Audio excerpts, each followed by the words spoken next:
రామ్ నారాయణ రామ్.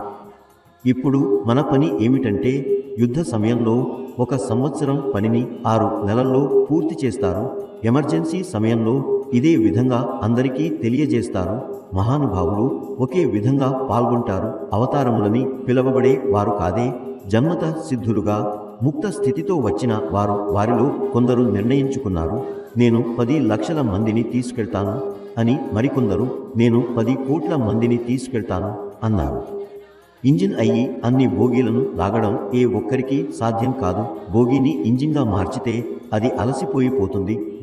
బోగీగా ఉండటమే మంచిది. ఇంజిన్ ఎక్కడికి వెళ్తే బోగీ కూడా అక్కడికి వెళ్తే సరిపోతుంది. ఇది రుచి చూసిన అనుభూతి వల్లే జరుగుతుంది. అందుకే ఇంజిన్ చెబుతుంది, నన్ను గట్టిగా పట్టుకుని ఉండు, బలంగా ఉండు. నేను ఎక్కడికైనా వెళ్తే నీవు కూడా అక్కడికే వెళ్ళవు. బోగీకి ఇది అద్భుతమైన మార్గం.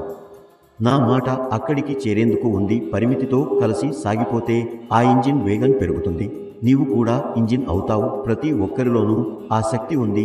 ఇది సృష్టి యొక్క నియమం. అది చెబుతోంది, నీవు ఈ పనిని చేస్తూ ఉండు, పట్టుకుని ఉండు, వదలకు. నేను ముందే చెప్పాను, ప్రతి పనిలోనూ అడ్డంకులు ఉంటాయి. మనకు కనబడని వాటినే విదేహి లేక విదేశీ శక్తి అంటారు.